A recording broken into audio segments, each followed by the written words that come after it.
नमस्कार, जय हिंद दोस्तों। स्वागत है आपका हमारे चैनल भारतवाणी पर। वक्त हो गया है आज की तमाम बड़ी खबरों को जानने का। आज हम आपको बताएंगे, स्वास्थ्य मंत्रालय ने जारी किए गाइडलाइन। कहा 1-2 केस आने पर पूरा ऑफिस बंद करने की जरूरत नहीं। कोरोना पर होगी विपक्ष की बड़ी बैठक। ममता, उद्धव समेत 15 पार्टी के नेता होंगे शामिल। IIT दिल्ली का नया शोध, अश्वगंधा से बन सकती है कोरोना की दवा। आज आ सकते हैं बिहार बोर्ड 10वीं के नतीजे। इसी के साथ चलिए शुरू करते हैं बिना वक्त गवाए आज की तमाम बड़ी खबरों से। स्वास्थ्य मंत्रालय ने कहा 1-2 केस आने पर पूरा दफ्तर बंद करने की जरूरत नहीं है।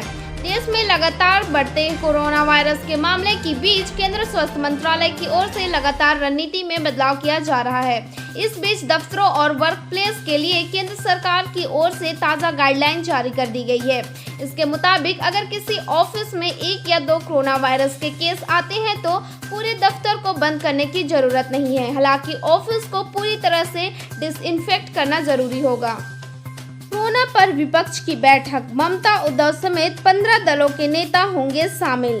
कोरोना संकट पर विपक्ष के नेताओं की एक बड़ी बैठक शुक्रवार को 3 बजे होगी। इस बैठक में पश्चिम बंगाल की मुख्यमंत्री ममता बनर्जी, महाराष्ट्र के मुख्यमंत्री उद्धव ठाकरे, झारखंड के मुख्यमंत्री हेमंत सोरेन, NCP नेता शरद पवार, DMK नेता MK स्टालिन समेत 15 राजनीतिक दलों के नेता हिस्सा लेंगे।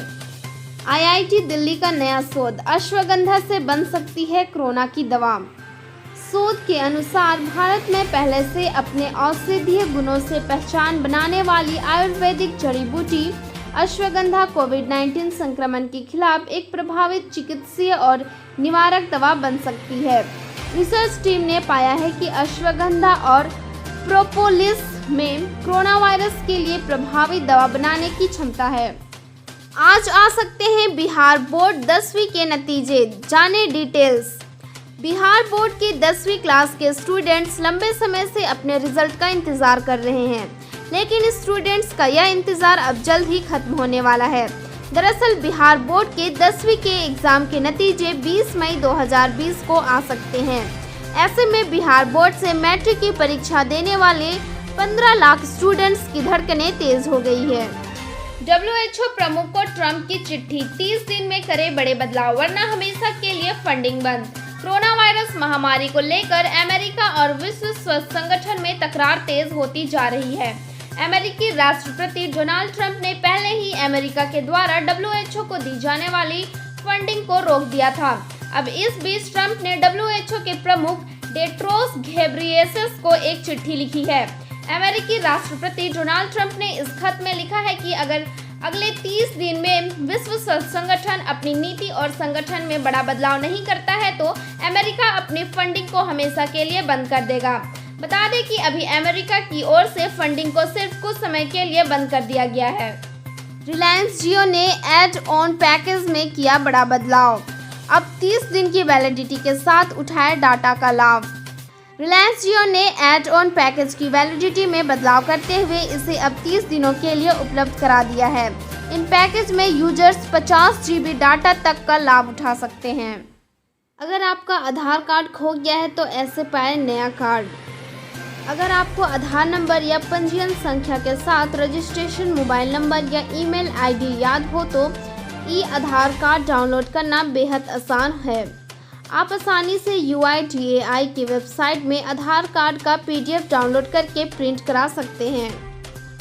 हालांकि अगर आपको इन दोनों में से एक भी चीज़ याद नहीं है तो आपकी दिक्कत बढ़ सकती है। ऐसे में आप आधार कार्ड से जुड़े हेल्पलाइन नंबर 1947 पर फ़ोन कर सकते हैं।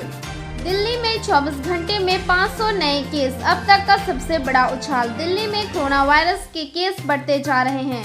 पिछले 24 घंटे की बात करें तो 500 नए केस लिस्ट में जुड़ गए हैं। यह 24 घंटे में आया अब तक का सबसे बड़ा उछाल है। सुपर साइक्लोन अम्फान से निपटने को NDRF ने कसी कमर, बताई रणनीति। बंगाल की खाड़ी में उठा चक्रवाती तूफान अम्फान अब सुपर साइक्लोन में बदल चुका है, जो अब तेज रफ्तार के साथ पश्चिम बंगाल और ओडिशा की तरफ बढ़ रहा है। मौसम विभाग का अनुमान है कि उफान पर पहुंचकर सुपर साइक्लोन तबाही मचा सकता है। वहीं चक्रवाती तूफान से निपटने के लिए एनडीआरएफ ने भी कमर कस ली है। एनडीआरएफ के प्रमुख एसएन प्रधान ने बताया कि हालात से निपटने के लिए पश्चिम बंगाल और ओडिशा में एनडीआरएफ की 41 टीमें तैनात हैं। भारत में खाद्य कानून में बदलाव की तैयारी, कृषि एक्सपर्ट्स कर रहे आगाह। कृषि क्षेत्र के नए केंद्रीय कानून एपीएमसी के तहत किसानों को उनकी फसल का उचित मूल्य मिल सकेगा और इसके लिए उन्हें अपनी उपज को अपनी इच्छा से किसी को कहीं भी बेचने की छूट मिलेगी। आवश्यक वस्तु अधिनियम 1955 से संशोधन कर उपज अनाज से लेकर तिलहन की अधिकतम मात्रा रखने के संबंध में जारी प्रतिबंध को खत्म कर दिया जाएगा। कृषि क्षेत्र पर नजर रखने वाले लोग ये मानते हैं कि सरकार के इन फैसलों का दूरगामी परिणाम होगा और किसान के साथ साथ ग्रामीण अर्थव्यवस्था की चिंता को लेकर वे आगाह कर रहे हैं। कोरोना की पहली वैक्सीन का रिजल्ट शानदार, मार्च में 8 लोगों को मिली थी खुराक। अमेरिका में एक वैक्सीन के पॉजिटिव रिजल्ट सामने आने के बाद लोगों की उम्मीद बढ़ गई है। दवा कंपनी मोडर्ना ने सोमवार को कहा कि 8 लोगों को ट्रायल के दौरान वैक्सीन की खुराक दी गई थी, जिसका नतीजा सकारात्मक आया है। अमेरिका की यह पहली वैक्सीन है जिसका टेस्ट लोगों पर किया गया था।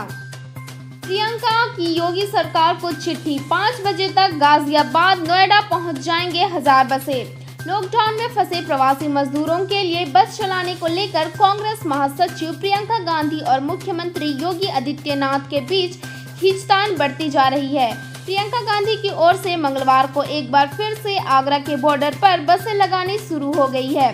प्रियंका गांधी के निजी सचिव संदीप सिंह ने मंगलवार को 12:15 बजे यूपी अपर मुख्य सचिव अवनीश अवस्थी को पत्र लिखकर कहा कि ज्यादा बसें होने के चलते उनकी परमिट लेने में कुछ समय लग रहा है, लेकिन शाम 5 बजे तक सभी बसें यूपी बॉर्डर पर पहुंच जाएंगी। 1962 में जहां लड़े थे भारत चीन, उसी घाटी में फिर बढ़ा तनाव। 58 साल पहले जिस घाटी में भारत और चीन के बीच युद्ध हुआ था, आज वहीं फिर से दोनों देशों के बीच तनाव का माहौल है। इस घाटी में नदी के पास टेंट लगाने को लेकर भारत और चीन सीमा पर गंभीर तनाव की स्थिति बन चुकी है। चीन के मीडिया ने भारत पर घुसपैठ और चीन की सीमा के अंदर अवैध रूप से रक्षा सुविधाएं स्थापित करने का आरोप लगाया है। वहीं सूत्रों ने बताया कि भारतीय सेना ने कहा है कि चीन के सैनिक इस इलाके में टेंट लगाकर हमें उकसाने वाली गतिविधियां कर रहे हैं। मौसम विभाग ने दी चेतावनी, सुपर साइक्लोन अम्फान आज दोपहर बाद बंगाल और बांग्लादेश के बीच तट से टकराएगा। 185 किलोमीटर की रफ्तार से हवाएं चल सकती है। सुपर साइक्लोन अम्फान मंगलवार को बंगाल की खाड़ी के दक्षिण और मध्य हिस्से में पहुंच गया। यह मंगलवार सुबह 8 बजे से दोपहर 1 बजे के बीच 14 किलोमीटर प्रति घंटे की रफ्तार से आगे बढ़ा। यह आज यानी बुधवार दोपहर बाद बंगाल और बांग्लादेश के बीच सुंदरबन के पास तट से 155 से 165 किलोमीटर प्रति घंटे की रफ्तार से टकराएगा। यह तटीय क्षेत्रों में पहुंचेगा तब 185 किलोमीटर प्रति घंटे की रफ्तार से हवाएं चल सकती है। मौसम विभाग ने पश्चिम बंगाल और ओडिशा के साथ ही सिक्किम और मेघालय के लिए भी अलर्ट जारी किया है। अमेरिका के राष्ट्रपति ट्रंप बोले, रोज खा रहा हूँ हाइड्रोक्सीक्लोरोक्विन, चाहे दुनिया कुछ भी कहे।